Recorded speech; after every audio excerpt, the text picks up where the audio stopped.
നമസ്കാരം. വെള്ളിയാഴ്ച രാത്രി 8:45 ചോറ്റാനിക്കരയിലെ ഹോട്ടൽ മുറിയിൽ ബോധരഹിതനായ നിലയിൽ നവാസിനെ കണ്ടെത്തിയത്. തുടർന്ന് ചോറ്റാനിക്കര ടാറ്റ ആശുപത്രിയിലേക്ക് മാറ്റിയെങ്കിലും മരണം സ്ഥിരീകരിക്കുകയായിരുന്നു. ഹൃദയാഘാതമാണെന്നാണ് പ്രാഥമിക നിഗമനം. പ്രകമ്പനം എന്ന സിനിമയുടെ ചിത്രീകരണത്തിനാണ് ചോറ്റാനിക്കരയിൽ എത്തിയത്. 2 ദിവസം ചിത്രീകരണം ഇല്ലാത്തതിനാൽ വീട്ടിൽ പോകാൻ ഇരിക്കുകയായിരുന്നു മരണം.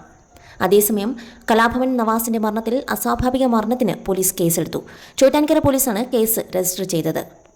മരണത്തിൽ ഇന്ന് രാവിലെ തന്നെ 8:30 ഇൻക്വസ്റ്റ് നടപടികൾ ആരംഭിച്ചിരുന്നു. 10 മണിയോടെ പോസ്റ്റ്മോർട്ടം കഴിഞ്ഞു. അതേസമയം നവാസ് മരിച്ചത് ഹൃദയാഘാതത്തെ തുടർന്നെന്നാണ് പോസ്റ്റ്മോർട്ടത്തിൽ സ്ഥിരീകരണം. മുൻപും ഹൃദയാഘാതമുണ്ടായതിന്റെ ലക്ഷണങ്ങളും പോസ്റ്റ്മോർട്ടത്തിൽ കണ്ടെത്തി.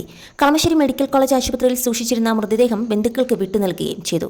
ആലുവ 4-ാം മൈലിലെ വീട്ടിലെത്തിയ മൃതദേഹം 6 മണിക്ക് ആലുവ ടൗൺ ജുമാ മസ്ജിദിൽ ഖബറടക്കും.